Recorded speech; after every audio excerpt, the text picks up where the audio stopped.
La crisis, una maniobra de los banqueros. Esta estafa, llamada crisis, se puede resumir en 3 etapas. La primera etapa: los bancos son autorizados por la Reserva Federal y el BCE a conceder todo tipo de créditos, sobre todo hipotecarios, con las mayores facilidades al cliente. Para ello, la Reserva Federal y el Banco Central Europeo emitirán todo el dinero que les soliciten los bancos para conceder dichos créditos.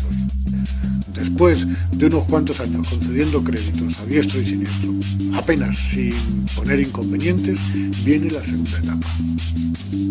La segunda etapa. A estas alturas el consumidor ya ha pagado una buena parte de la deuda y aquí se pone en marcha el parón.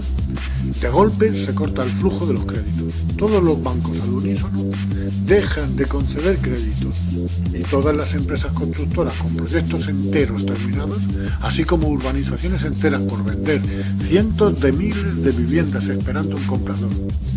Comprador que no llega, pues no se conceden créditos. Todos estos pisos se los tuvieron que comer las constructoras y muchas de ellas no aguantaron el tirón y miles de empresas que vivían de ellas tampoco, viniéndose abajo y mandando al paro a millones de personas que tenían pendiente créditos hipotecarios que no iban a poder seguir pagando. Otras industrias como las del automóvil también corrieron la misma suerte. Y esto dio paso a la tercera etapa. Tercera etapa.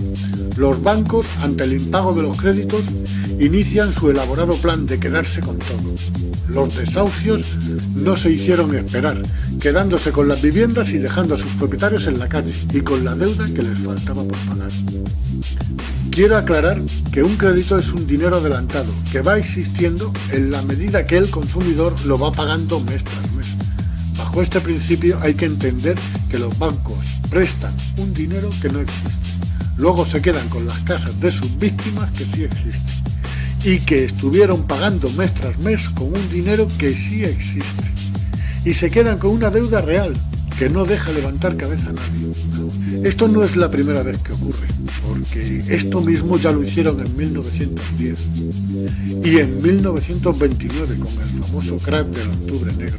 La gente, al igual que ahora, se tiraban por las ventanas. Fíjense en el reciente ejemplo de Bankia. Sus directivos dicen que no quieren los pisos, que prefieren el dinero. Pues bien, resulta que se les rescata con 25.000 millones de euros, cantidad que tiene que pagar el pueblo. Aparte, la propiedad de miles y miles de viviendas para negociar y especular con ellas. Y encima les sirve de excusa para lamentarse alegando que su activo está en propiedades, que no tienen liquidez. Veamos. Tienen una gran liquidez gracias al rescate que tendremos que pagar entre todos, más las propiedades de miles y miles de viviendas, y encima se quitan gastos, cerrando 1.500 oficinas bancarias, mandando al paro a más de 5.000 empleados. Esto es para meterlos en la cárcel. Pero ¿quién mete en la cárcel a los dueños del mundo?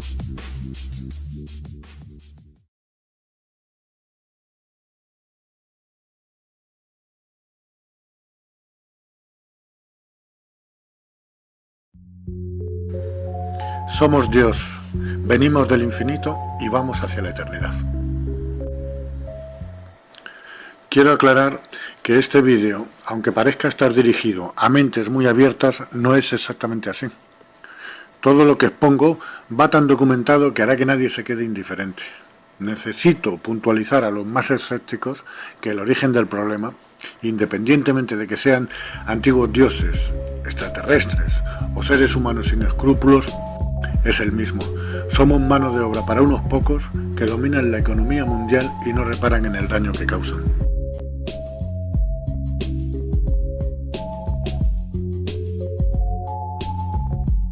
Muchos astrofísicos, entre los que se encuentran grandes sabios como Stephen Hawking, sostienen la teoría de que a medida que las condiciones en la Tierra se van deteriorando, convendría ir pensando en otras localizaciones en el espacio exterior. No lo recordamos, pero quizás esto ya lo hemos hecho en el pasado. Nuestra aparición en el planeta Tierra hace 150.000 años parece demostrar este hecho. Fuimos viajeros y desde algún punto del universo llegamos hasta aquí. Tuvimos la tecnología para viajar por las estrellas, nos hicieron olvidar y empezar de cero. Hay gente entre nosotros que en aquel tiempo pasaron por dioses que parecen ser eternos y que guardan este secreto. Fueron dioses egipcios, griegos, escandinavos y fueron el dios de las 3 religiones monoteístas. Hoy solo son los dueños del mundo. Un gobierno mundial en la sombra. Comencemos esta historia desde el principio. Se han encontrado huesos humanos, restos con una antigüedad de unos 150.000 años. Puede que el hombre moderno lleve en el planeta cerca de 200.000 años. Su aparición, cómo llegó, su origen, es una incógnita. No podemos relacionar al hombre moderno con la línea de primates que la ciencia evolucionista ha seguido desde hace 3,5 millones de años, desde los primeros Australopithecus hasta el Neandertal. Parece que la única explicación es que vinieron desde otro punto en el universo o fueron creados aquí con ingeniería genética. En estos 200.000 años de existencia en el planeta, el hombre ha podido evolucionar tecnológicamente 5 veces, quizás 6 u 8. También hemos sufrido la misma cantidad de veces una involución o retroceso tecnológico, debido a catástrofes provocadas que han llevado a la humanidad al borde de la extinción total. En cada ocasión hemos empezado desde el principio, en una edad de piedra. Por supuesto, no hay constancia de ello, ninguna prueba que demuestre este hecho. Es muy difícil encontrar objetos que pertenecieran a una civilización tan avanzada como la nuestra 50.000 años atrás. Sin embargo, algo sorprendente ha sido descubierto en una zona del sureste de África, muy cerca del puerto de Maputo. Siempre han estado allí, la gente se fijó en ellos antes, pero nadie podía recordar quién los hizo ni por qué. Se trata de los restos de una gran metrópolis que mide alrededor de 1.500 kilómetros cuadrados. Forma parte de una comunidad enorme de casi 10.000 kilómetros cuadrados, con una antigüedad que data de 150.000 a 200.000 años. Una civilización que pudieron ser los primeros humanos modernos, pertenecientes a la humanidad de la primera extinción. La actividad de esta metrópolis era la extracción de oro, ya que la zona es rica en yacimientos de oro y las miles de antiguas minas de oro descubiertas así lo atestiguan. Todo apunta a una civilización humana que fue creada para la extracción del oro en esta parte del mundo durante miles de años. Aquí se cumple una constante que viene dándose a lo largo de nuestra historia, y es que bajo los parámetros de yacimientos de oro, excavaciones y creación del hombre como mano de obra, es lo que veremos que se cumple en demasiadas ocasiones. Otro caso que también da mucho que pensar son esas prodigiosas construcciones de la llanura de Giza, en Egipto. Aunque la construcción de la Gran Pirámide de Giza se la atribuyen a los faraones del antiguo Egipto de hace 4.500 años, esta civilización, que estaba en la edad del cobre y con las herramientas que poseían, parece imposible que pudieran haber hecho ninguna de las 3 pirámides de la meseta de Giza. Con toda seguridad pertenecen a un pasado mucho más remoto del tiempo. En la Esfinge se han encontrado restos salinos que demuestran que en una época mucho más lejana en el tiempo estuvieron bajo las aguas marinas. Parecen guardar una formación como si estuvieran alineadas apuntando hacia algún lugar en el universo. Algunos han sugerido que apuntan directamente hacia el cinturón de Orión. En la construcción de la Gran Pirámide se emplearon casi 3 millones de bloques de piedras, de varias toneladas, elevándolas de grada en grada hasta una altura de 144 metros. La base que ocupa es de una extensión de 53.000 metros cuadrados y entre sus esquinas opuestas hay una distancia de 325 metros. ¿Cómo pudieron allanar el terreno para que solo diera un error de nivelación de 1 centímetro o poco más? Cuando resulta que hoy en día con nuestra tecnología este error se nos iría a un mínimo de 10 centímetros. En el campo de la ingeniería es inexplicable qué tipo de grúa pudieron utilizar para elevar bloques de 20, de 40 y hasta de 60 toneladas a diferentes alturas.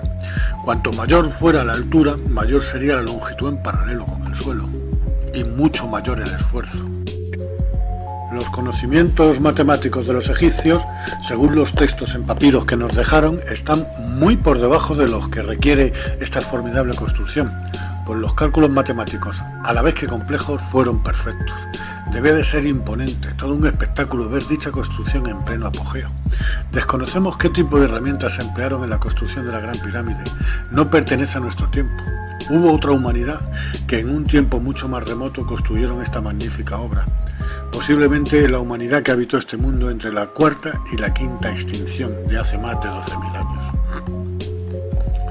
Hacia el año 400 a.C., un pensador y filósofo griego llamado Platón escribió algo sobre una civilización, la llamó la Atlántida, en un continente que se hundió, lo que provocó la desaparición de esta civilización. Platón nos dio en sus escritos toda clase de detalles, tanto de su avance tecnológico como el de su posición.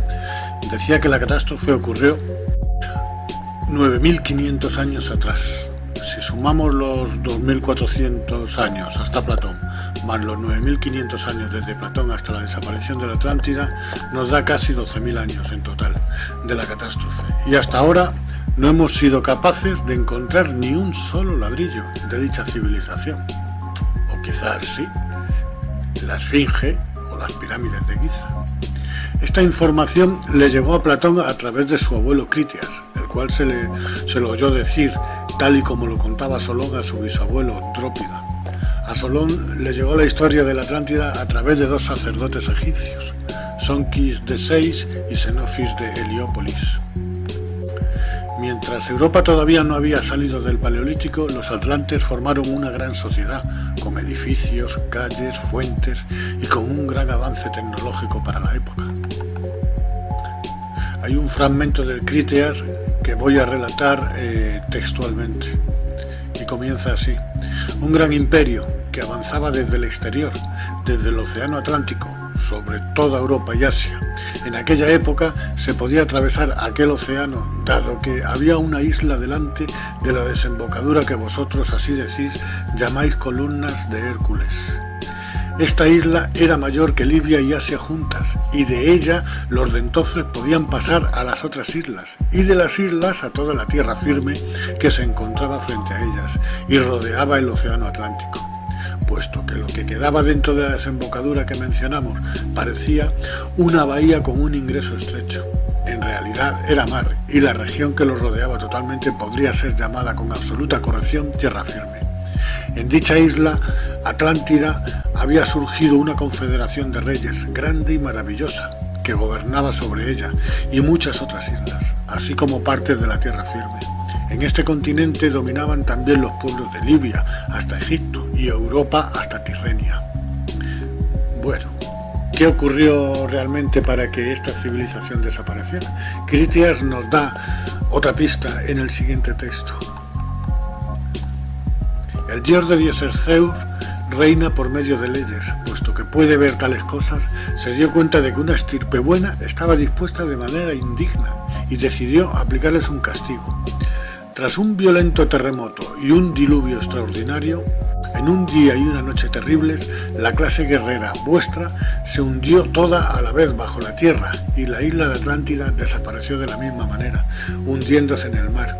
Por ello aún ahora el océano es allí intransitable e inescrutable, porque lo impide la arcilla que produjo la isla sentada en ese lugar y que se encuentra a muy poca profundidad. Bueno, aquí se puede ver perfectamente un paralelismo con la destrucción por parte de Zeus de la Atlántida y la destrucción de la humanidad por medio del diluvio universal del Dios de la Biblia. ¿Será el mismo Dios?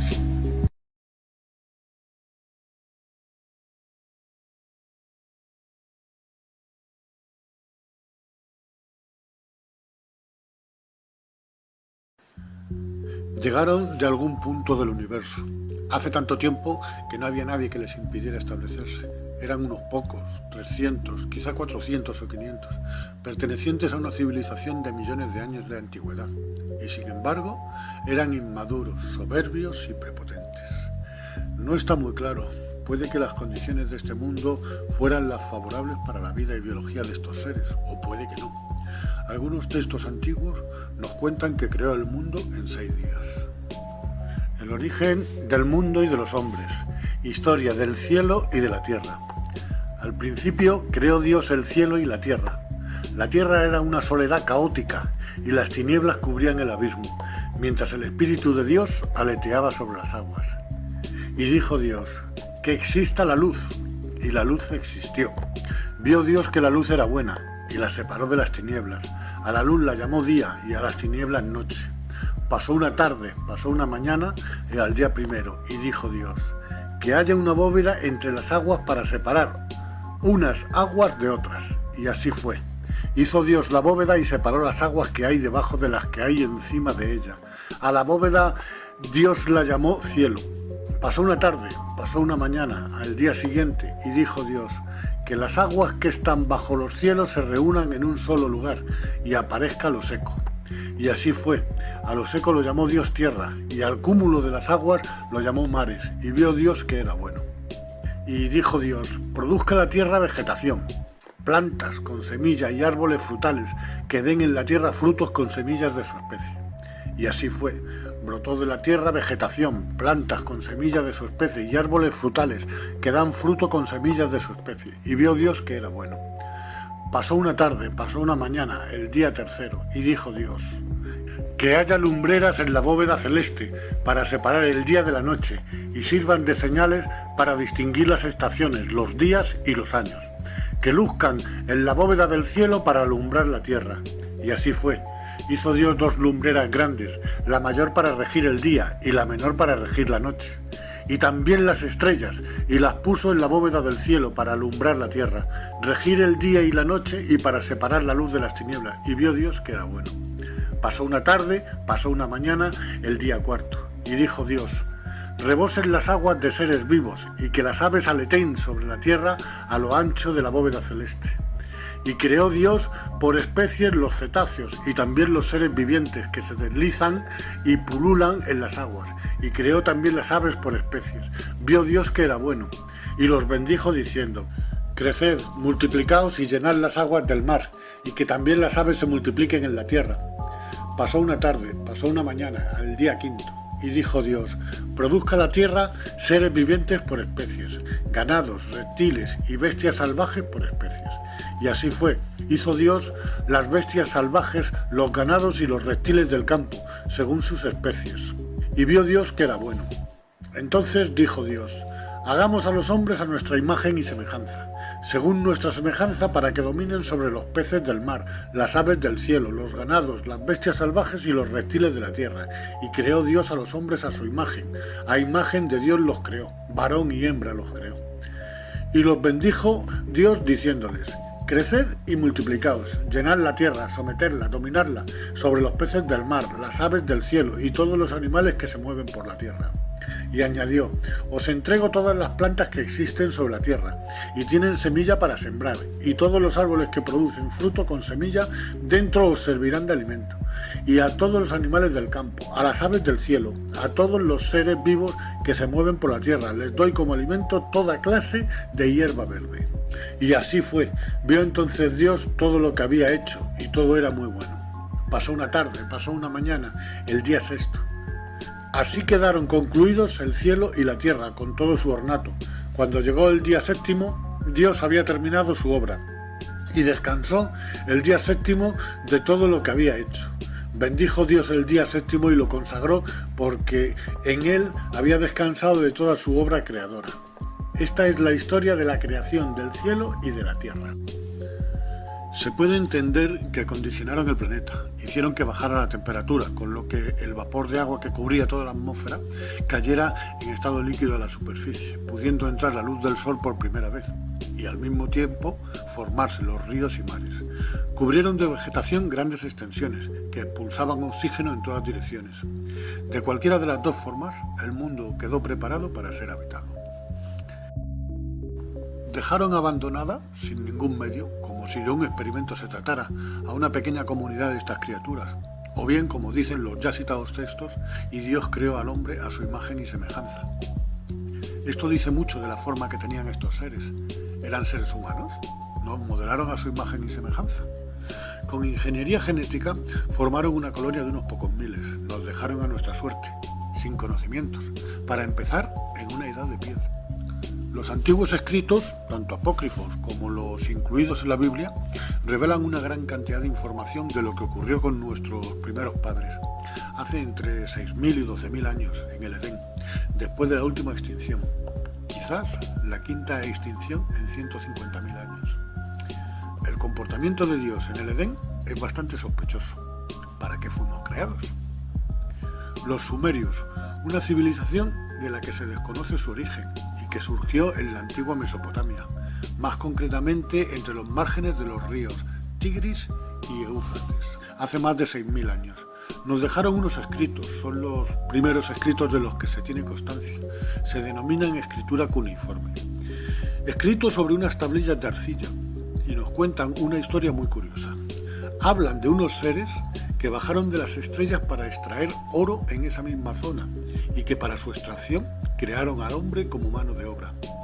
Fíjense en esta historia que acabo de contar y qué relación puede tener con el siguiente texto bíblico. Primer acto, creación. El Señor Dios plantó un huerto en Edén, al oriente, y en él puso al hombre que había formado. El Señor Dios hizo brotar del suelo toda clase de árboles hermosos de ver y buenos para comer, así como el árbol de la vida en medio del huerto y el árbol del conocimiento del bien y del mal. De Edén salía un río que regaba el huerto, y desde aquí se partía en 4 brazos. El primero se llama Pisón, es el que bordea la región de Ébila, donde hay oro. El oro de esta región es puro. El segundo se llama Gijón, es el que bordea la región de Cus. El tercero se llama Tigris, es el que pasa al este de Asiria. El cuarto es el Éufrates. Así que el Señor Dios tomó al hombre y lo puso en el huerto de Edén, para que lo cultivara y lo guardara.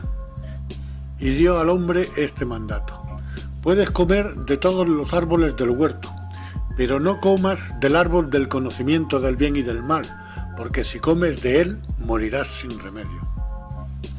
Se ve claramente que no querían que el hombre adquiriera conocimientos, ya que en un estado de analfabetismo sería más fácil de someterlo, de dominarlo, para obtener mano de obra esclava. Al Dios del Antiguo Testamento, en los escritos se le atribuye la creación del mundo. Podríamos decir que como creador del mundo es el propietario del planeta. Lo regala por parcelas. Es un Dios totalmente material. Lo basa todo en el castigo o la recompensa aquí en vida, en la tierra. Siguiendo una línea en el tiempo, al patriarca de cada etapa bíblica siempre le ofrece todas las tierras hasta donde alcance la vista, a cambio de una sumisión total. Si damos un salto momentáneo en el tiempo, veremos que es el mismo ofrecimiento que se le hace a Jesús en el desierto.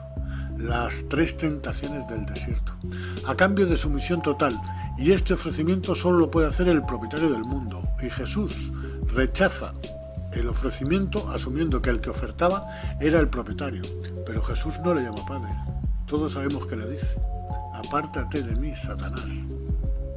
Este Dios promete a los patriarcas grandes riquezas y una descendencia más numerosa que las estrellas que se ven en el firmamento.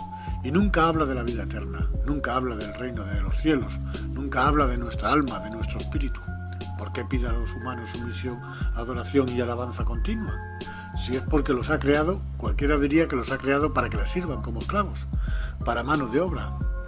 Más adelante veremos cómo una herramienta llamada dinero la utiliza como medio de poder y de dominación, manteniendo a la población como mano de obra, que parece ser que es para lo que fue creada la raza humana. Fragmento del Génesis. Los hijos de Dios vieron que las hijas de los hombres eran hermosas y tomaron para sí como mujeres las que más les gustaron. Para empezar, ¿quiénes eran los hijos de Dios? ¿Eran ángeles, querubines, mensajeros o subordinados? En este caso, insubordinados tripulantes a sus órdenes. A Dios se le descontrola su propia gente y contaminan a la población terrestre. ¿Este es el Dios Todopoderoso? Parece el capitán de un barco pirata. Tuvo que haber un enfrentamiento entre ellos, por lo que se formaron 2 bandos en esta superraza, pues los textos hablan de batallas y fuego en los cielos, hablan de un ángel caído, Satanás, que se atrevió a desafiar al Altísimo. No sé si era mejor o peor el que cayó, sí parece claro que lucharon por ver quién iba a tomar el control del planeta. Fragmento del Génesis. Por aquel entonces había gigantes en la tierra, después de que los hijos de Dios se unieran a las hijas de los hombres, y ellas le dieron hijos. Estos son los famosos héroes de antaño. Esto último, por increíble que parezca, está incluido en la Biblia, y al hablar de famosos héroes de antaño se tiene que referir por fuerza a los héroes mencionados de la mitología griega, pues la zona coincide con la confluencia de los 3 continentes donde se desarrolló miles de años atrás dicha mitología. Según la mitología griega, Zeus era el dios de dioses. Platón habla de la destrucción de la Atlántida por parte de Zeus, sumergiéndola bajo las aguas. Relacionar a Zeus con el dios bíblico es una tentación por su lógica aplastante, porque con el mismo diluvio mató a 2 pájaros de un tiro. De una pequeña población se pasó a una más mayor, se fueron extendiendo y fueron formando pequeños núcleos o poblaciones. La edad de piedra dio paso a la del hierro y el bronce y a la ganadería y agricultura. Al Altísimo algo no debió de gustarle, pues de un plumazo exterminó a toda la población. Mandó un diluvio, una inundación que acabó con toda la humanidad. Solo salvó a un señor que sí era de su agrado, aludiendo que era buena persona. También salvó a la mujer de este por el mismo motivo, y a los 3 hijos que estos tenían, y a la mujer de cada uno de ellos. El resto de la humanidad eran malos, pues no creían en él, no le adoraban ni le bendecían. Hay que ver cuánta maldad. Después de 150 días de tener inundado el mundo, las aguas empezaron a retirarse, por lo que esta familia pudo asentarse en tierra firme y comenzó de nuevo a aumentar el número de personas. Se puede deducir, toda la humanidad desciende de esta familia, repitiéndose de nuevo el aumento de población. Cuando la humanidad volvía a levantar cabeza, al Señor le volvió a disgustar algo y arrasó 2 poblaciones, Sodoma y Gomorra, que no le gustaban. Solo se salvó una familia, Lot, sobrino de Abraham y su familia, que mediante aviso divino abandonaron justo a tiempo Sodoma. Hacía uso de su tecnología para que sus apariciones ante algunos elegidos por él parecieran sobrenaturales o divinas. Fragmento del Éxodo. Dijo Moisés al Señor: «Déjame ver tu gloria». El Señor le respondió: «Yo mismo haré pasar delante de ti todo mi esplendor, y delante de ti pronunciaré el nombre del Señor. Yo protejo a quien quiero y tengo compasión de quien me place. Sin embargo, no podrás ver mi cara, porque quien la ve no sigue vivo». Un dios conseguía impresionar de tal manera que se rendían ante sus pies, les encomendaba misiones, les manipulaba a su antojo, dirigió a todo un pueblo durante 40 años hacia una tierra prometida en la que solo conocerían guerras, muerte y destrucción, con enfrentamiento entre ellos. Llevan 3.500 años de guerra, de odio y de muerte hasta la actualidad. El texto que viene a continuación es el pueblo de Israel de camino a la tierra prometida. Inmediatamente Moisés cayó rostro a tierra y le dijo: «Mi señor, si gozo de tu protección, que venga mi señor entre nosotros. Aunque este sea un pueblo obcecado, perdona nuestra iniquidad y nuestro pecado, y tómanos como heredad tuya». El Señor le respondió: «Mira, voy a establecer una alianza delante de todo tu pueblo. Realizaré grandes prodigios, como no se han hecho en ningún otro lugar o nación. Y el pueblo que te rodea contemplará mis grandes prodigios, porque voy a realizar algo admirable en tu favor. Cumple lo que yo mismo te ordeno hoy. Mira, antes de que tú llegues voy a desalojar a los amorreos, cananeos, hititas, pereceos, jebeos y jebuseos. Guárdate de establecer alianzas con los habitantes del país donde vas a entrar. Puede ser una tentación para ti si se quedan entre vosotros. Destruid sus altares, romped sus piedras votivas y talad sus árboles sagrados». Dios ordena destruir y saquear pueblos enteros, sin distinción de niños, mujeres y ancianos. La historia de la humanidad está llena de guerras continuas. Se ha matado en nombre de Dios, de Alá, de Yahvé, guerras y cruzadas asociadas a estos nombres. Realmente este Dios ha sido el Dios de la guerra. Ninguna generación ha pasado sin conocer la guerra en algún punto del planeta. Censo de las tribus y estatuto de los levitas. El día 1 del segundo mes, el año segundo de la salida de Egipto, habló el Señor a Moisés en el desierto del Sinaí, en la tienda del encuentro, diciendo: «Haz un recuento general de toda la comunidad de los israelitas por clanes y familias, registrando uno por uno los nombres de todos los varones. Tú y a Aarón registraréis por escuadrones a todos los varones mayores de 20 años aptos para la guerra en Israel. Os asistirá un hombre por cada tribu, todos jefes de familia. Se puede ver claramente cómo este Dios organiza un ejército invasor, preparándolo para tomar posesión de una tierra ocupada por otros pueblos. Recuerdo pasajes de la Biblia, concretamente del Éxodo y del Levítico, la tienda del encuentro. Así era denominada la nube a la que Moisés acudía a reunirse para hablar con Dios, la misma nube que acompañó durante 40 años al pueblo de Israel hasta la tierra prometida. La nube era claramente un camuflaje que ocultaba una tecnología de millones de años. Nunca ha dejado de observarnos. Toda su manipulación tenía un propósito: hacer una sociedad con un sistema a su medida. Desde luego, después de conseguir esto, no nos iba a abandonar. Está entre nosotros. Ronald Wilson Reagan fue el 40º presidente de los Estados Unidos, 1981-1989. Antes de llegar a ser el presidente de los Estados Unidos de América, durante su candidatura prometió que desvelaría todos los archivos secretos referentes al tema OVNI, en el caso de que llegara a ser elegido presidente. Él pensaba que como presidente sería el hombre más poderoso del planeta. Es evidente que le pusieron los pies en el suelo, dejándole claro quiénes son los verdaderos dueños del mundo y que no le permitirían desvelar nada relevante, y no se lo permitieron. Pero sí pudo dejar caer esto. 21 de septiembre de 1987. Discurso en la 42 Asamblea General de la ONU, ante representantes políticos de todo el mundo y periodistas de todas las nacionalidades. El entonces presidente de Estados Unidos de América, Ronald Reagan, se dirige a la Asamblea Plenaria. Quizás necesitemos una amenaza universal externa. Ocasionalmente pienso cómo rápidamente nuestras diferencias a nivel mundial desaparecerían si estuviéramos enfrentando una amenaza alienígena de fuera de este mundo. Y ahora les pregunto, ¿no hay una fuerza alienígena en este momento entre nosotros? ¿Qué puede ser más extraño para las aspiraciones universales de nuestros pueblos que la guerra y la amenaza de guerra?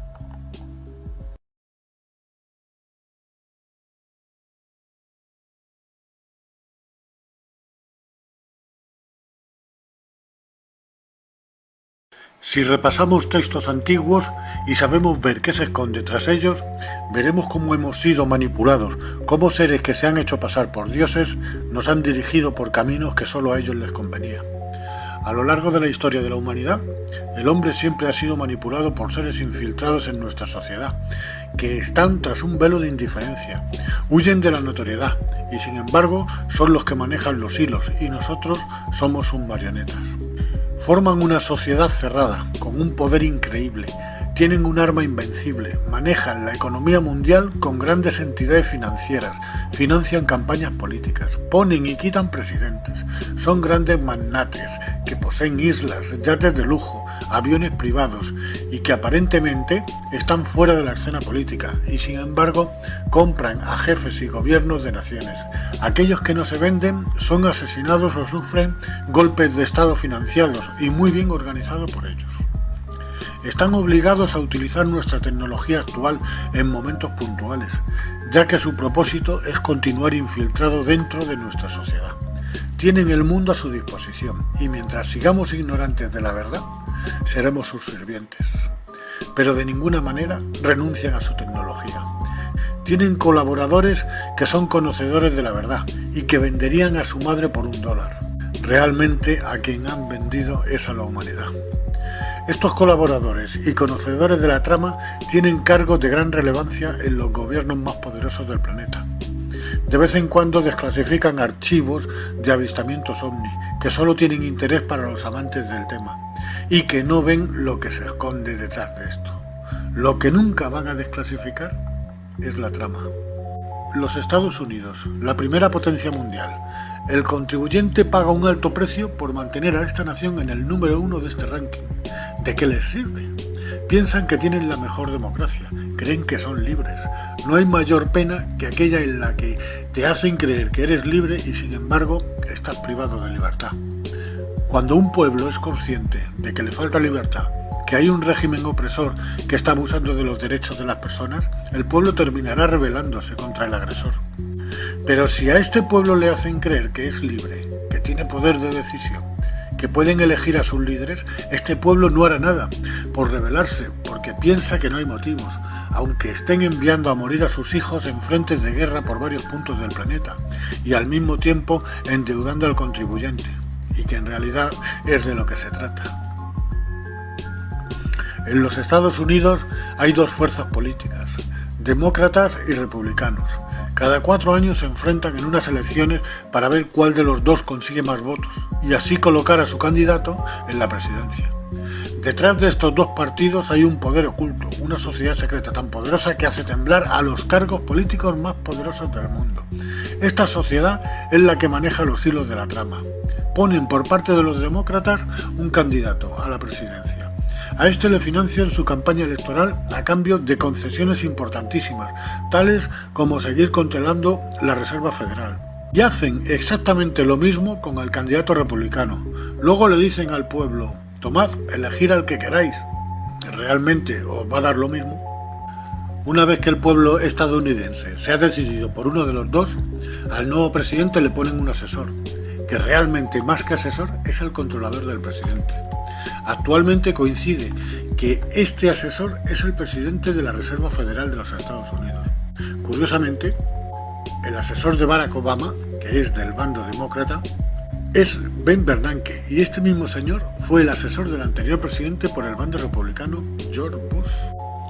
El presidente de los Estados Unidos tiene que seguir el guión que le den. Si se sale de este guión, se escapa del control al que le tienen sometido, solo le puede ocurrir una cosa: morirá asesinado de la misma manera que John F.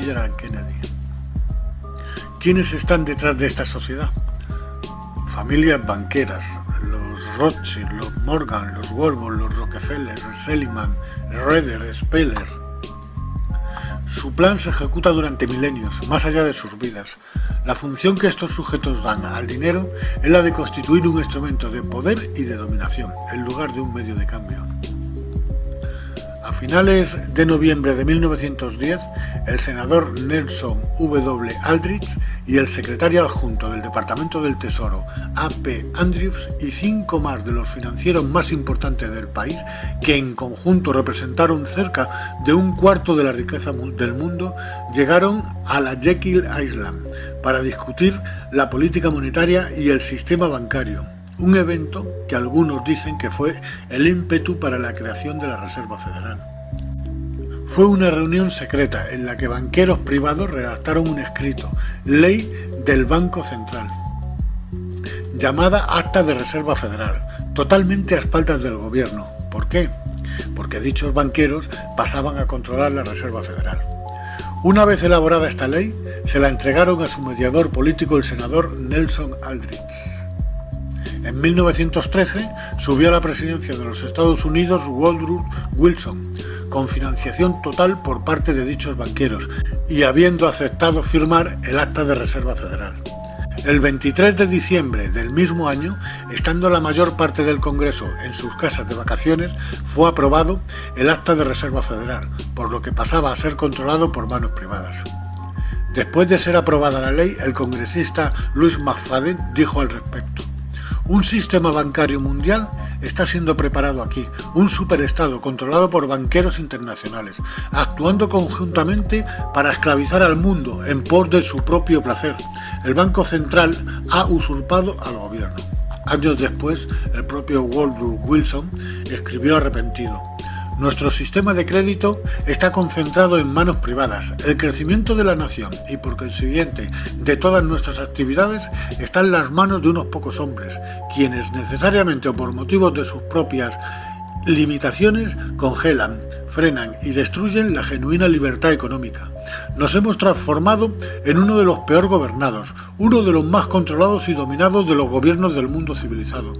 No más un gobierno de libre opinión, no más un gobierno de creencias y del voto de la mayoría, sino un gobierno de la opinión y coacción de un pequeño grupo de hombres. Meyer Rothschild, banquero alemán, fundador de la banca Rothschild. Permítanme emitir y controlar la moneda de una nación, y no me preocuparé por quién haga las leyes.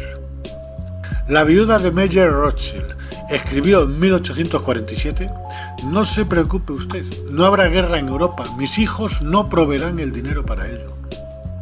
Sir Josiah Stamp, presidente de los ferrocarriles británicos y del Banco de Inglaterra, dirigiéndose a 150 profesores de la Universidad de Texas en el año 1929.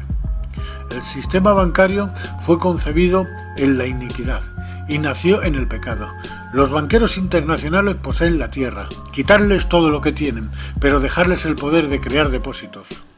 Y con unos cuantos plumazos crearán los suficientes depósitos para recuperarlo todo otra vez. Pero si les quitáis el poder de crear dinero, todas las grandes fortunas desaparecerán, incluyendo la mía, y este será un mundo mucho más feliz. Pero si queréis continuar siendo esclavos de los bancos y pagar los costos de vuestra propia esclavitud, dejadles continuar creando depósitos. El segundo presidente de los Estados Unidos, John Adams, 1735-1826. La historia registra que los banqueros han utilizado toda forma de abusos, intrigas, engaños y de medios violentos para mantener su control sobre los gobiernos mediante el control del dinero y su emisión. Thomas Jefferson, tercer presidente de los Estados Unidos, 1745-1826. Creo que las instituciones bancarias son más peligrosas que un ejército. Si el pueblo americano alguna vez permite a los bancos privados controlar la emisión de moneda, los bancos y las corporaciones que crecerán alrededor de ellos privarán al pueblo de su propiedad, hasta que sus hijos despierten sin casa en el continente que sus padres conquistaron. Abraham Lincoln. El poder del dinero rapiña a la nación en tiempo de paz y conspira contra ella en tiempos de adversidad. Es más despótico que la monarquía, es más insolente que la autocracia, más egoísta que la burocracia. Denuncia como enemigos públicos a todos aquellos que cuestionan sus métodos o arrojan luz sobre sus crímenes. Yo tengo dos grandes enemigos, el ejército sureño en el frente y los banqueros en la retaguardia. De los dos, el de mi retaguardia es mi gran enemigo. Las corporaciones han sido entromizadas y sobrevendrá una era de corrupción en altos niveles. El poder del dinero del país se esforzará en prolongar su reinado, trabajando en perjuicio del pueblo, hasta que la riqueza sea concentrada en las manos de unos pocos y la república sea destruida. Curiosamente fue asesinado. Reginald Maquina, miembro de la Cámara de los Comunes, 1924, dirigiendo la palabra en el Millet Bank. Me temo que al hombre de la calle no le gustaría saber que los bancos pueden crear y de hecho crean dinero. El volumen del dinero en existencia varía solamente con la acción de los bancos, acumulando o reduciendo los préstamos. Los que controlan el crédito de una nación dirigen la política de su gobierno y tienen en sus manos el destino del pueblo. El sistema mundial financiero está en manos privadas y dominan al sistema político de cada país y la economía del mundo, con los bancos centrales del mundo actuando de forma concertada.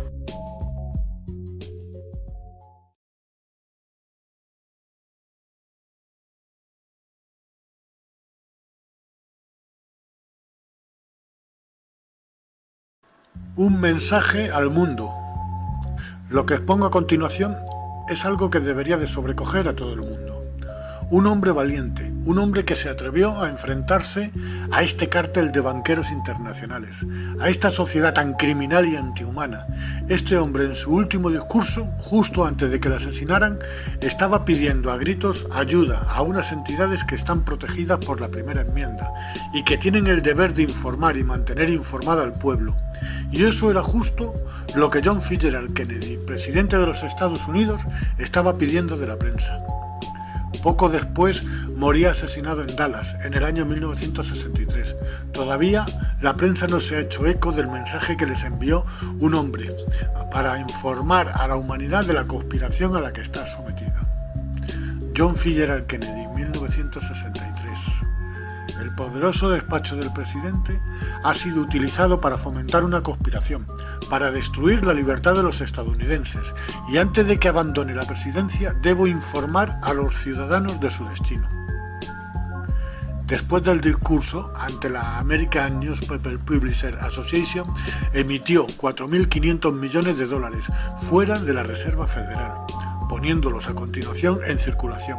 Este hecho, junto con su discurso, fue el detonante de su asesinato.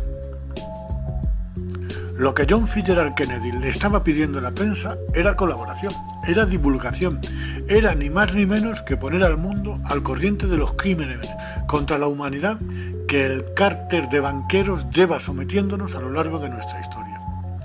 La prensa está manipulada y controlada por el cártel. La prensa distorsionó la verdad, sencillamente desinformó. Cuando sale alguien que hace frente a este cártel, sencillamente lo eliminan. Olof Palme también se atrevió. A lo largo de la historia de la humanidad, han surgido grandes personajes que desde lo más alto de la moral humana han llegado a gobernar sin pensar en sí mismos, solo para servir a su país y, por extensión, al mundo. Porque hay ciudadanos del mundo, y este era uno de los más grandes. Le tocó vivir en un sistema que considera enemigos a todos aquellos que no pueden comprar, a aquellos que aman al prójimo, que sufren por el hambre en el mundo, que no consienten las injusticias y sobre todo un sistema que odia a aquellos que harían de este mundo un lugar mucho más justo y feliz. Quiero hacer un apunte, porque tiene un gran mérito que viniendo de familia adinerada, lo más fácil para él hubiera sido dejarse llevar por la condición que de nacimiento tenía. Sin embargo, muy lejos de esta circunstancia, se puso del lado de los más débiles. Su sentido de la justicia y su gran corazón hicieron que iniciara una cruzada contra el poderoso capitalismo. Cada vez que sale un hombre bueno, hombre o mujer, simplemente se lo cargan. Eran algo más de las 11 de la noche, del día 28 de febrero de 1986. Olof Palme caminaba por las aceras de Estocolmo, junto a su mujer Lisbeth. Salían de ver la proyección de una película en una sala de cine. De pronto, y surgiendo de las sombras, un desconocido se lió a tiros contra el presidente sueco, acabando con su vida. Olof Palme fue el presidente en Suecia entre las fechas del 14 de octubre de 1969 al 8 de octubre de 1976 y volviendo a repetir presidencia el 8 de octubre de 1982 al 28 de febrero de 1986. Nació y creció en el seno de una familia acomodada. El padre fue el director general de una compañía aseguradora y la madre pertenecía a una familia de la nobleza germano-letona. Era un socialista admirado por los pueblos del tercer mundo, por su condena a la opresión, a la injusticia. Luchó contra el neoliberalismo. Olof Palme completó la construcción de un gran estado de bienestar, con fuerte protección social. Hizo de Suecia la envidia del mundo, el país más adelantado del planeta, y fue asesinado para que su ejemplo no se extendiera. Apoyó la lucha de la oposición española contra el régimen de Franco. Criticó a Estados Unidos y expresó su simpatía con el régimen de Vietnam del Norte, en plena guerra contra Estados Unidos. Llegó a acoger a los desertores estadounidenses. Expresó su simpatía por la OLP, Organización para la Liberación de Palestina, y por la instauración de un Estado palestino. Criticó la política del apartheid en Sudáfrica. Mantuvo conversaciones con el presidente de Cuba, Fidel Castro, un hecho que no le perdonaron en Estados Unidos. Un agente de la CIA, Jane Tatum, confesó en una entrevista por radio en Los Ángeles que la agencia había estado implicada en la muerte del presidente sueco. Unos días antes, Olof Palme recibió la visita del secretario de Estado norteamericano Henry Kissinger. La actitud insobornable de Olof Palme, no cediendo a las peticiones de Kissinger, hicieron que de este encuentro se fraguara su asesinato. Un agente del régimen del apartheid y autor de varios atentados con vínculos con la CIA, según informe de la policía secreta sueca, fue visto en Estocolmo en las fechas del atentado. ¿Casualidad? No.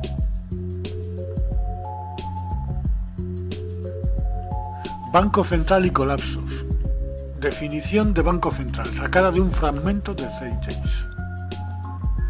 Banco Central es la institución que produce la moneda de una nación. Existen dos poderes específicos en la práctica del Banco Central: el control de las tasas de interés y el control del suministro de dinero o inflación. El Banco Central no solo provee de dinero a la economía de una nación, se lo presta con interés. Entonces, aumentando o disminuyendo el suministro de dinero, el Banco Central regula el valor de la moneda emitida. Este sistema solo puede producir una cosa: deuda. Analicemos esta estafa. Cada dólar producido por el Banco Central es prestado con interés. Veamos, cada dólar es un dólar más un porcentaje de deuda, y como el Banco Central tiene el monopolio sobre la producción de la moneda y ellos prestan cada dólar con deuda inmediata asociada a él, ¿de dónde saldrá el dinero para pagar esta deuda? Solo puede venir nuevamente del Banco Central, lo que significa que el Banco Central tiene que incrementar constantemente su suministro de dinero para temporalmente cubrir la deuda pendiente creada. Y puesto que ese nuevo dinero es prestado, crea más deuda. El resultado de este sistema perfecto es la esclavitud. Es imposible para el gobierno y para el pueblo salir algún día de esta deuda, que se autogenera continuamente. ¿Cómo se crea artificialmente un colapso o crisis? Desde 1913 a 1919, la Reserva Federal, Banco Central estadounidense, incrementó el suministro de dinero un 100%, traducido en grandes préstamos a los bancos pequeños. En 1920, la Reserva Federal retiró porcentajes masivos del suministro de dinero, forzando a los bancos menores a cancelar su enorme cantidad de préstamos, provocando quiebras y el subsiguiente colapso. Más de 5.400 bancos fuera de la Reserva Federal colapsaron. Al tanto de este crimen, el congresista Lindbergh dijo en 1921: bajo el Acta de Reserva Federal, los pánicos son creados artificialmente. El pánico actual es el primero creado científicamente y funcionó como calculamos una ecuación matemática. De 1921 a 1929, el Fed otra vez incrementó el suministro del dinero en grandes préstamos al público y a los bancos. El jueves negro, 24 de octubre de 1929, colapso o crack bursátil. El congresista Louis McFadden, enemigo del cártel banquero, comenzó a traer procedimientos de destitución contra la Reserva Federal, alegando que el crack fue una ocurrencia cuidadosamente planeada. Los banqueros internacionales buscaron traer una condición de desesperación, para así ellos surgir como los dueños de todos nosotros. No es sorprendente que después de 2 intentos de asesinato, Louis McFadden fue envenenado en un banquete antes de que pudiera comenzar con los procedimientos de destitución. Y ahora, habiendo reducido a la sociedad a la miseria, los banqueros internacionales de la Reserva Federal decidieron que el patrón oro debería de ser eliminado. Para hacer esto necesitaron obtener el oro remanente en el sistema.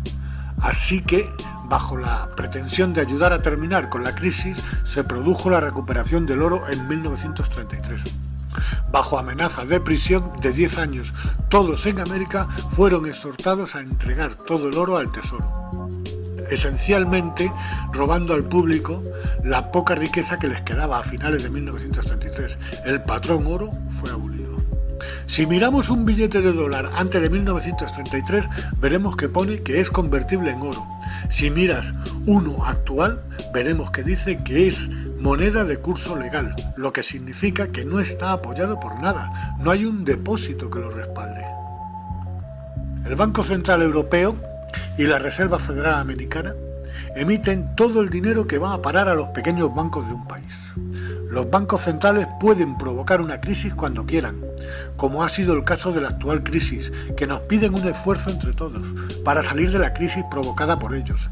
El esfuerzo pasa por tragar con la reforma laboral que ellos quieran y con los ajustes y recortes que nos están esclavizando y que nos están dejando sin nuestras instituciones, tales como sanidad y enseñanza. Están acabando con nuestro estado de bienestar.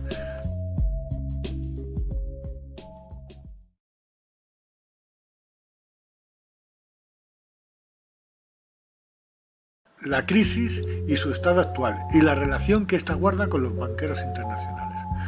Cuando estos deciden reunirse es motivo de preocupación, porque se reúnen con el fin de restarle libertad al ciudadano.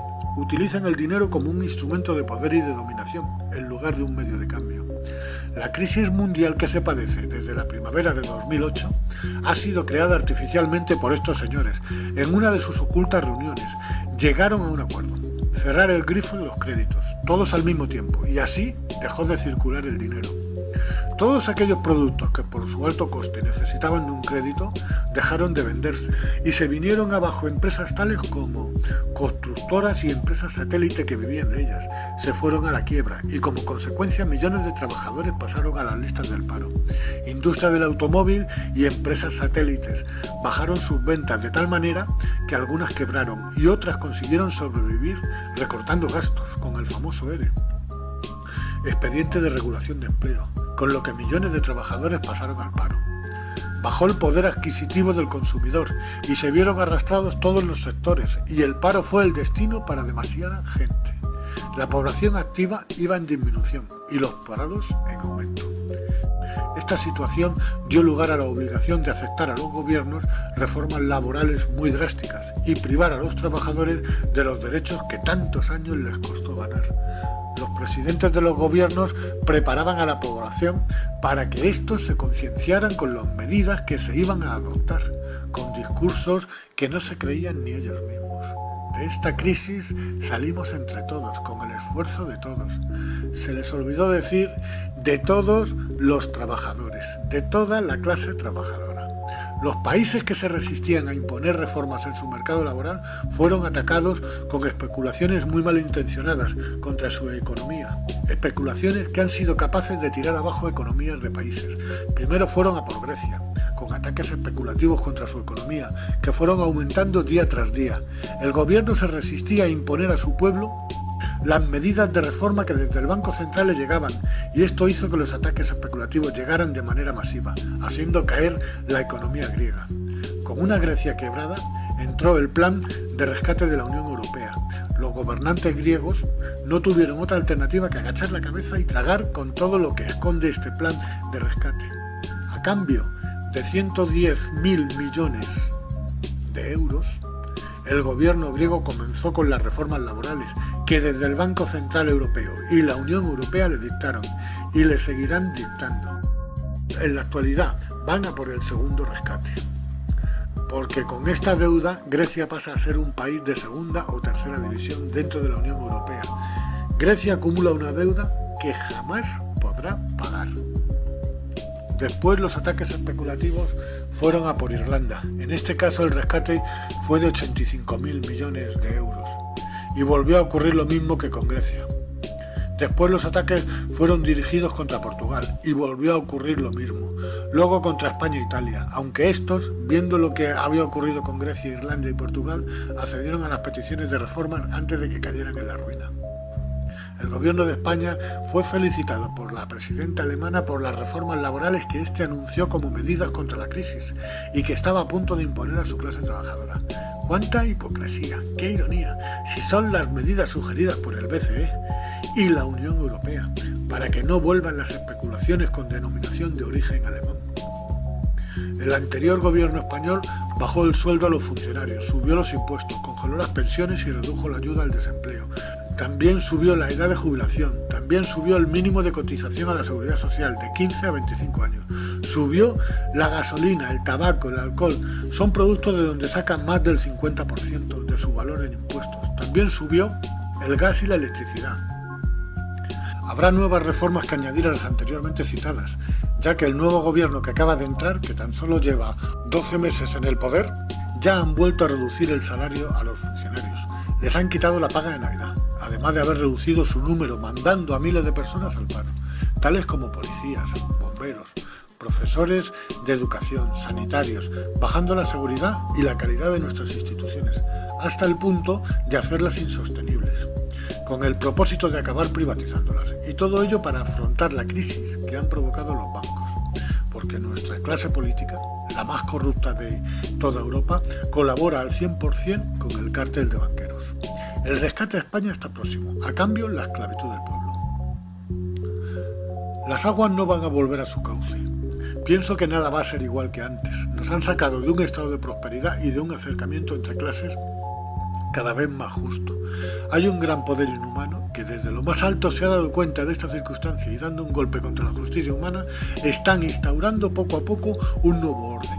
El estado de bienestar que nos proporcionaban nuestras instituciones públicas nos las van recortando de tal manera que en un plazo muy breve no nos quedará nada más que el recuerdo de cuando gente humilde acudía al médico, pedían un número y eran atendidos sin preguntarles el saldo bancario, sin pedirle tarjeta de crédito. Pronto veremos cómo la clase trabajadora no tendrá una escuela pública donde mandar a sus hijos con unos sueldos cada vez más recortados. No podrán pagar la enseñanza privada. Crecerá el analfabetismo y la cultura será un privilegio para unos pocos. Hace 8 o 9 meses el actual gobierno retiró todas las subvenciones para I+D+I, inversión, desarrollo e innovación, por lo que todos nuestros jóvenes ingenieros están buscando su futuro en el extranjero. Por otro lado, son famosos los recortes que también este gobierno ha hecho a la enseñanza pública, tanto en escuelas, institutos como en universidades. ¿Qué está preparando este gobierno para los hijos del pueblo? Inevitablemente, los que ya son ingenieros no pueden quitarles el título, pero sí se les abre camino, se les está echando hacia otros países. Por primera vez, las matrículas para aprender alemán superan a las matrículas para aprender inglés. Así que ya sabemos a qué país irán la mayoría de nuestros ingenieros. Allí se quedan las ideas, los proyectos y las patentes de las grandes marcas de electrodomésticos, automóviles, etc. Y aquí quedarán las grandes fábricas de montaje, para que los peones monten las piezas. Allí ingenieros, aquí peones. Por otro lado, con los grandes obstáculos económicos que este gobierno está preparando para futuros ingenieros hijos del pueblo, a ver qué empleado de la clase trabajadora va a ser capaz de darle una carrera a su hijo. Este gobierno quiere mandar a todos los hijos del pueblo por una vía, y es la formación profesional.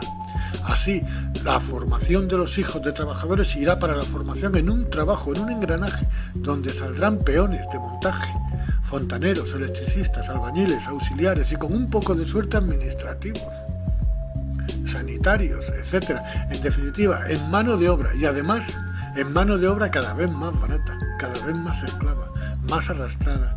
Quieren volver a basar nuestra economía en el ladrillo. ¿Quién podrá hacer carrera en este país? Sí, señor, solo los muy pudientes. Los ricos podrán darle carrera a sus hijos en la universidad privada, donde apenas se les exige una nota mínima, y estos sí podrán llegar a ser abogados, arquitectos, ingenieros, etc. Están haciendo que las diferencias entre los ricos y la clase trabajadora sea enorme. El actual ministro de Educación, Cultura y Deporte, Ignacio Webb, en detrimento de la enseñanza pública, está financiando con dinero público a la enseñanza privada. Parece que el nuevo orden es hacer de España y de los países de la periferia de la Unión Europea zona de mano de obra. Parece una clara provocación o un desafío a la clase trabajadora de todos los estados o países afectados. Esta crisis, a todas luces artificial, no ha sido atajada por los gobiernos implicados como debiera, sino todo lo contrario. Las medidas que se supone debían de solucionarla, lo que han hecho ha sido agravarla, y no de manera accidental. Han sido unas medidas impuestas por el gran capital que controlan el Banco Central Europeo y la Reserva Federal estadounidense. Lo peor de todo es que sabían que eran medidas contrarias a la razón. De nuevo demuestran su interés por el oro. Y como colofón, fíjense en el siguiente titular. Alemania pide a España e Italia que vendan su oro para reducir deuda. La Unión Cristiano-Demócrata, CDU, y el Partido Liberal Alemán, FDP, miembros de la coalición de gobierno en Berlín, proponen a España e Italia ejecutar privatizaciones y vender sus reservas de oro para atajar su deuda pública. Informó este martes, y se refiere a la fecha, 9 de agosto de 2011, diario Financial Times Deutschland. El economista Frank Schaffler, del liberal FDP, el socio minoritario del gobierno alemán, consideró necesario que los estados endeudados vendan su oro o depositen sus reservas de este metal precioso como garantía en el Banco Central Europeo, de la agencia EFE.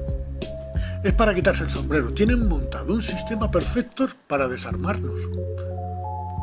No quiero pasar página sin mencionar que bajo el mandato del anterior presidente del gobierno, don José Luis Rodríguez Zapatero, del Partido Socialista, el Banco de España, y desconociendo si hubo presión de algún tipo, vendió casi el 50% de las reservas de oro español, supuestamente a China e India, sin contar con el pueblo, bajo la excusa de que la función del oro como inversión ha cambiado con el tiempo. Ya no sirve para compensar pagos entre países ni para intervenir en los tipos de cambio, ni incluso es una garantía como diversificación de activos.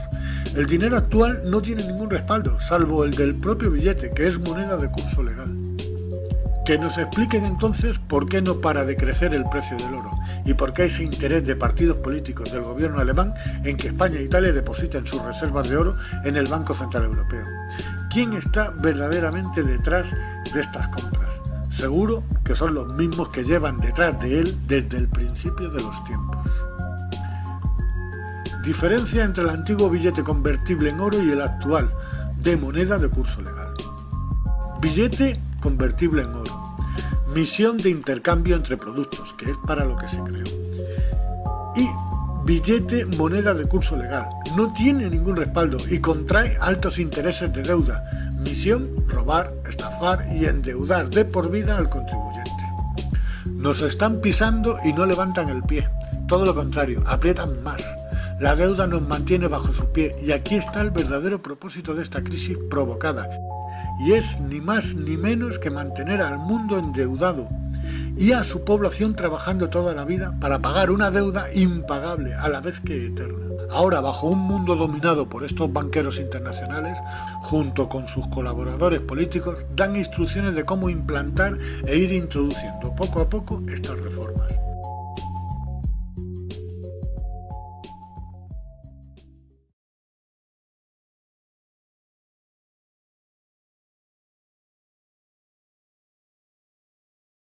El negocio de la guerra.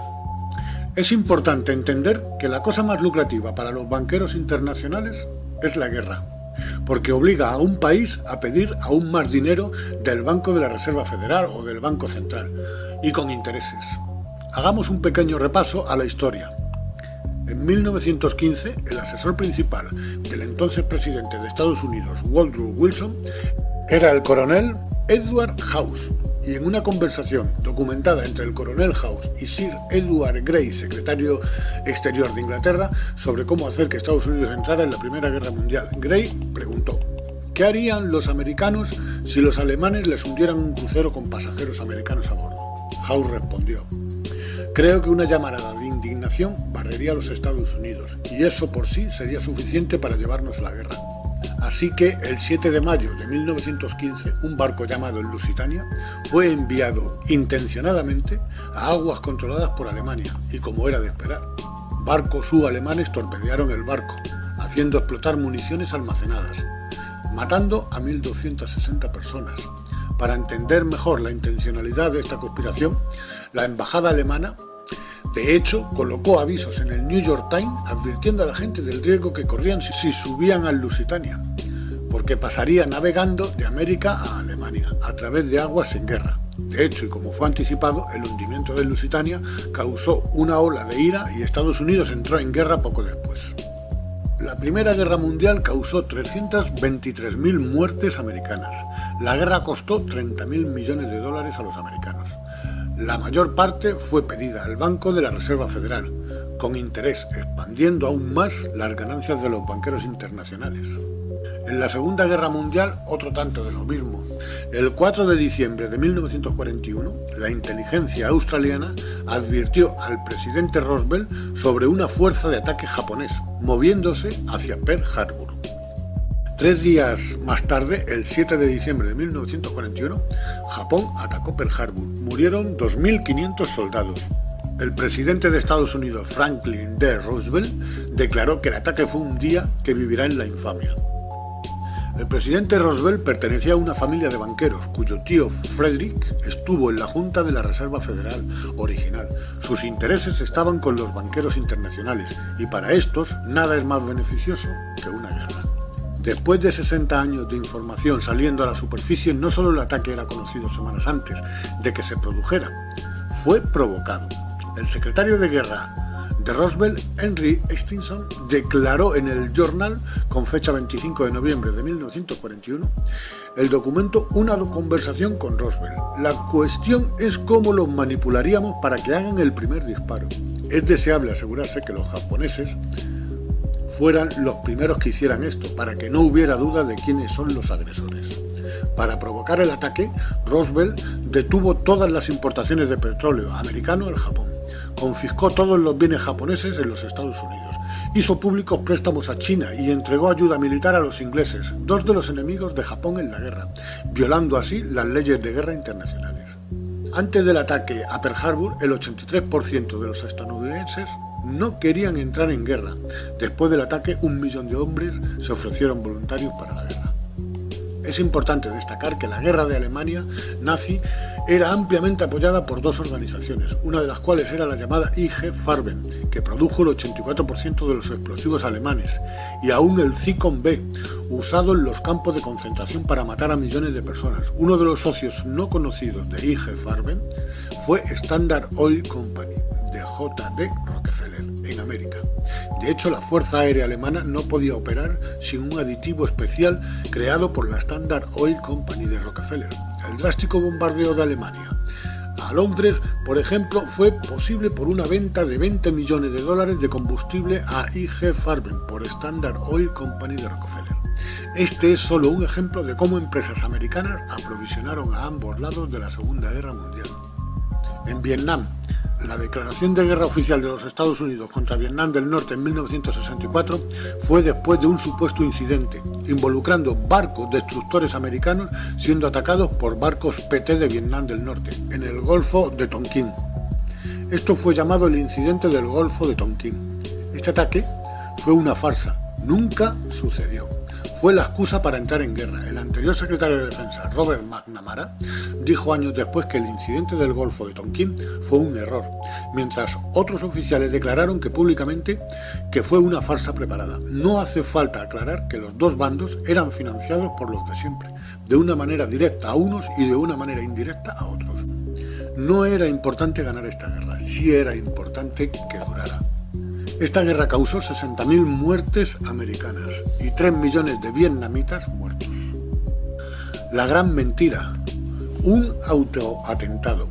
El 11 de septiembre de 2001, el ataque a las Torres Gemelas de Nueva York y al Pentágono fue preparado para comenzar una escalada de conflictos, sin mediar provocación por parte de ninguna nación.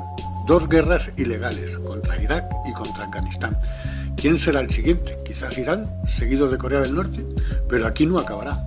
La opinión pública piensa que la invasión de Irak está saliendo mal, porque la violencia no para, golpes de terrorismo, matan y siembran muerte, caos y terror. No parece que se vaya a detener.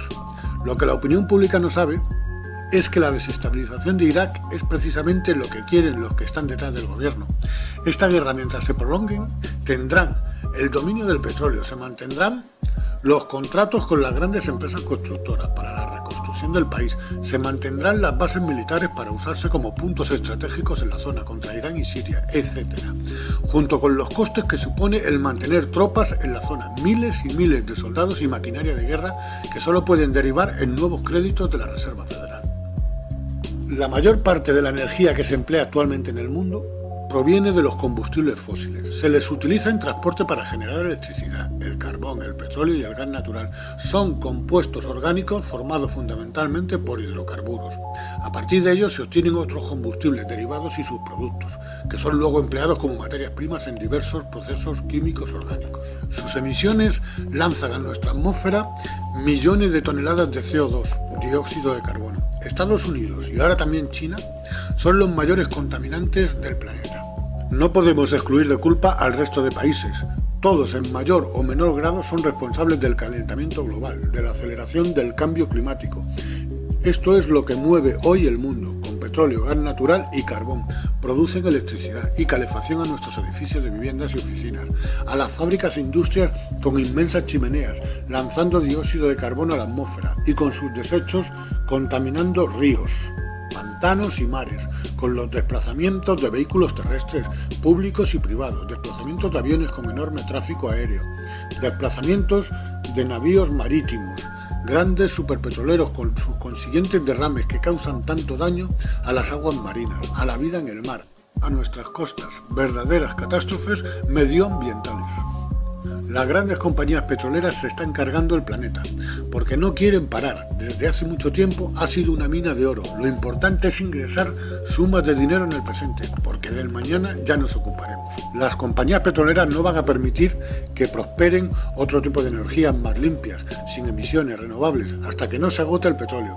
Seguirán contaminando y enrareciendo nuestra atmósfera, porque el petróleo les produce unos dividendos que les da un gran poder que utilizan para comprar a altos cargos públicos, para sabotear proyectos que pudieran dejarles al margen como proveedores energéticos, poder para invadir naciones y apoderarse de sus reservas petrolíferas, poder para seguir con nuevas prospecciones y extracciones de su oro negro. El alza en los precios del petróleo está generando todavía más ganancias para las ya repletas arcas de las principales compañías petroleras del mundo. Deberían de grabárseles mayores impuestos e invertirlos en energías renovables, energías limpias, que no maltratan este maltrecho mundo, energías tales como, por ejemplo, la energía eólica, la energía solar, el hidrógeno, motores de agua, baterías de almacenamiento eléctrico, es el vehículo eléctrico y, sobre todo, el electromagnetismo. Esta última es la energía del futuro, ya que el petróleo no es ilimitado y llegará un día que se acabe, cosa que por otra parte nos beneficia. ¿Cómo podemos aprovechar esta fuente energética? Vean la siguiente maravilla de ingeniería japonesa. Es el tren maglev.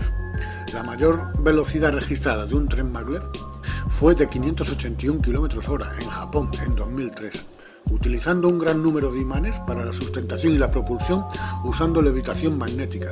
El sistema funciona gracias al efecto Mesmer, con materiales superconductores que son capaces de transportar electricidad y al combinarlo con el magnetismo de los imanes se convierte en un material diamagnético capaz de hacer levitar.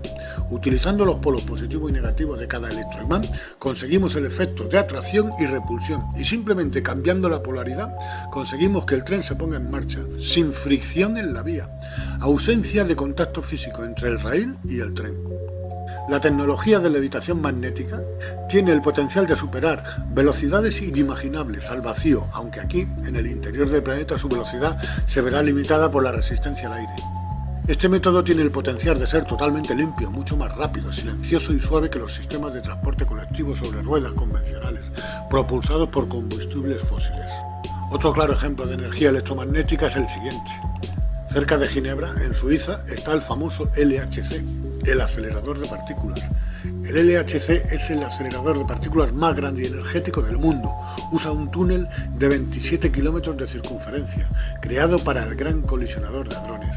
Más de 2.000 físicos e ingenieros de 40 países y cientos de universidades y laboratorios han participado en su construcción. El propósito de esta supermáquina principalmente es el de recrear el gran Big Bang, explosión que dio origen al universo. Dentro del acelerador de partículas, dos haces de protones son acelerados en sentidos opuestos hasta alcanzar el 99,9% de la velocidad de la luz, con el propósito de que al colisionar entre sí, veamos qué clase de partículas se forman. Las partículas que resulten de estas colisiones serán examinadas minuciosamente. La energía para llegar a alcanzar estas velocidades es ni más ni menos que el electromagnetismo. El sistema empleado consiste en 9.300 potentes imanes conductores dispuestos a lo largo de los 27 kilómetros de la circunferencia del acelerador.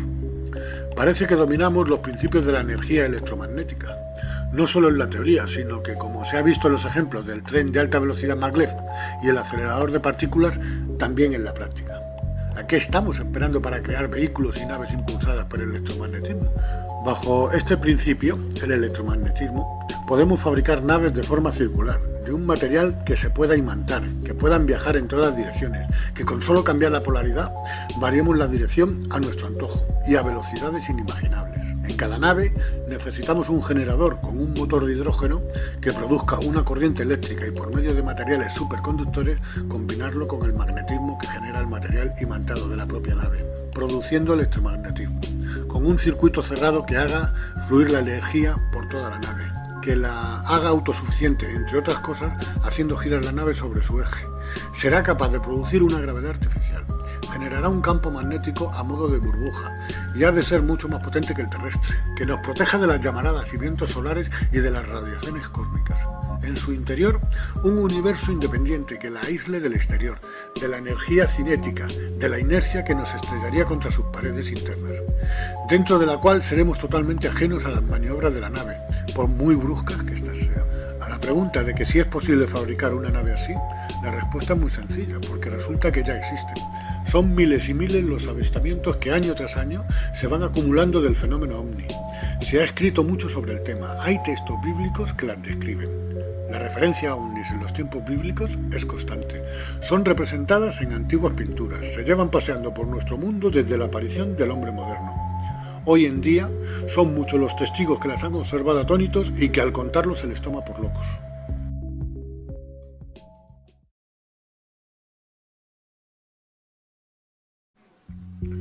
También controlan la industria farmacéutica, que es actualmente uno de los sectores empresariales más rentables e influyentes del mundo, con sus políticas de marketing y con campañas para influir en los gobiernos, con el fin de aumentar los precios, extender las patentes y con ello sus beneficios empresariales.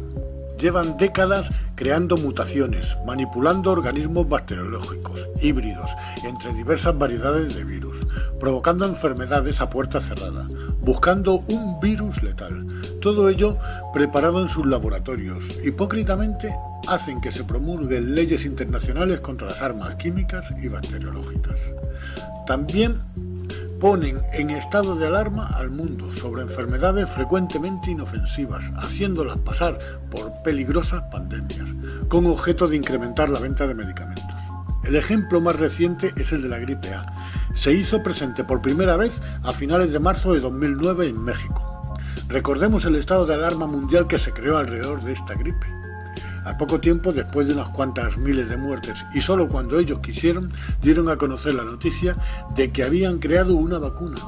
Con toda seguridad, esta vacuna fue creada al mismo tiempo que la propia enfermedad. Y al mismo tiempo les hizo parecer como héroes, salvadores. Vendieron miles de millones de dosis de estas vacunas en todo el mundo. En el caso de España, el gobierno compró 25 millones de dosis. Lo gracioso fue que luego la famosa gripe A desapareció de manera espontánea y todavía puede sonar a chiste, pero resulta que las cepas de la gripe común son más letales. Y es que la tasa de mortalidad de la gripe A es aún inferior a la de la gripe común.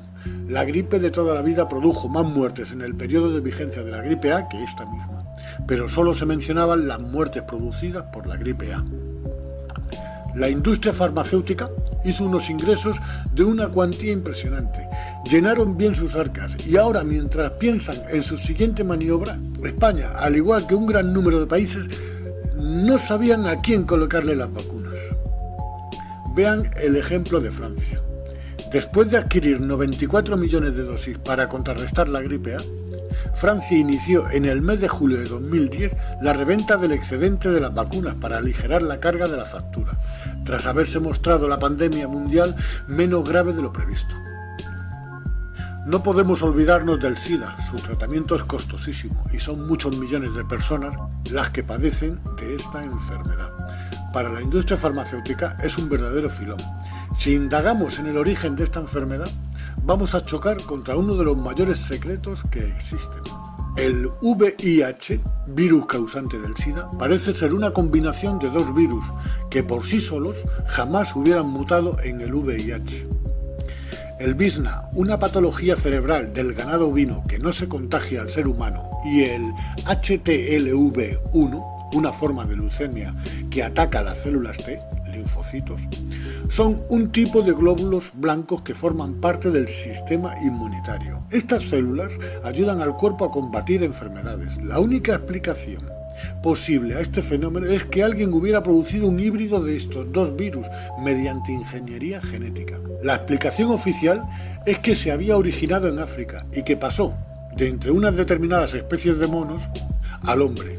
Lo que tira por tierra esta versión oficial son las fechas, ya que los primeros casos documentados de SIDA en África datan de 1983, mientras que mucho antes, en 1979, comenzaron a registrarse casos entre la comunidad homosexual de Nueva York. Recuerdo un artículo en un periódico de la fecha, hacia el año 1980. En dicho artículo se hablaba de la aparición de una nueva enfermedad, por la cual iban a morir en las próximas décadas millones de homosexuales. Parece que este proyecto se le fue a alguien de las manos, o tal vez no. El chip prodigioso. Radiofrecuencia e identificación. En 2005 el Congreso, bajo la pretensión de control inmigratorio y la llamada guerra contra el terrorismo, aprobó el Acta de Identificación Real, bajo el cual se proyectó que en mayo de 2008 sería requerido llevar una tarjeta de identificación federal que incluye un código de barras escaneable con tu información personal. Sin embargo, este código de barras es solo un paso intermedio antes que la tarjeta sea equipada con un módulo de seguimiento por RFID de Very Chip, que usará radiofrecuencia para seguir todos tus movimientos por este planeta. Si esto te suena extraño, debes saber que el chip de seguimiento por radiofrecuencia e identificación ya se encuentra en todos los pasaportes americanos. Y el paso final es el chip implantado, el cual ya varias personas han sido manipuladas para aceptarlo bajo diferentes pretextos. El propósito final es que llevemos implantado este chip de la misma manera que lo llevan nuestras mascotas. El chip llevará toda la información del sujeto que lo porta. También llevará información de su saldo bancario, haciendo las funciones de tarjeta de crédito. No dispondremos de dinero en efectivo, conocerán tu posición exacta en cada momento. El control de la población será total. Fíjense en esta profecía de Daniel, Apocalipsis 13, 16, 17. La segunda bestia hacía que a todos, pequeños y grandes, ricos y pobres, libres y esclavos, se les pusiese una marca en la mano derecha o en la frente, y que ninguno pudiese comprar ni vender, sino el que tuviese la marca. Esta profecía se puede cumplir a corto plazo. Aquel sujeto que por cualquier motivo sea considerado subversivo, que se rebele contra dicho sistema, sencillamente le será anulado el chip en las funciones que ellos quieran. Nunca en el de posicionamiento, pero sí le arrebatarán su identidad. No es ciencia ficción, es algo que irán imponiendo poco a poco, hasta el punto de que lo aceptemos como algo natural, como si fuera por nuestra propia seguridad. Para ello cometerán un acto terrorista de gran impacto, por el cual acusarán de su autoría al grupo extremista que mejor les parezca, y los buscarán quizás en Afganistán, en cuevas en las que nunca habitó nadie. Desde este vídeo hago un llamamiento a los gobiernos de todas las naciones del mundo para despojar a los banqueros internacionales, para quitarles el control del dinero, a esos mismos gobiernos que se sacudan del dominio al que están sometidos por este cártel. Quiero hacer un llamamiento al Poder Judicial de todas las naciones del mundo, a ese mismo Poder Judicial que está controlado por este cártel de banqueros, que se sacudan de este control, que promulguen una orden de detención contra el cártel de banqueros por los crímenes contra la humanidad que llevan cometiendo en todos los conflictos que han organizado, así como de todos los actos de terrorismo encubiertos y que les han servido de excusa para invadir naciones. Este cártel de banqueros privados internacionales tienen nombres y apellidos, son 300, quizás lleguen a 400, y tienen a 7.000 millones de personas para su uso personal, como si de su propiedad se trataran, porque disponen de sus vidas, ya que las exterminan a su antojo en cualquier punto del planeta, solo para su lucro, para enriquecerse cada vez más, y nunca les parece suficiente porque quieren más. ¿Cómo habríamos evolucionado desde el principio de los tiempos sin la intervención divina de estos sujetos? Sin dioses. Para empezar, seguro que no habríamos sufrido ninguna extinción, por lo que nuestro progreso no habría tenido retrocesos, 150.000 o 200.000 años de evolución ininterrumpida. Al principio de este relato hice mención de que hemos padecido 5 o 6 extinciones, quizá alguna más, y casi seguro que provocadas, que nos han llevado casi al borde de la extinción total. Es muy posible que cada vez que nos hemos enterado de la verdad, ellos se han visto obligados a provocar estas extinciones. Es lo que se puede denominar como un bucle en el tiempo, que nos obliga a repetir la historia tantas veces como borrados sean nuestros recuerdos, y esto hace que me pregunte, ¿cuánto nos queda para la próxima extinción? ¿Y después de nuestra extinción? El proyecto Génesis. Aniquilación de la raza humana. Supervivientes solo unos pocos miles. El proyecto Génesis se pone en marcha. Los dioses acondicionan una zona con vegetación, árboles frutales, lagos, ríos, con cascadas y vuelta a empezar con otro paraíso terrenal. La zona es denominada Edén. Adán y Eva no tardarán en pecar. Algo increíble está a punto de revelársenos. Somos más viejos que el universo.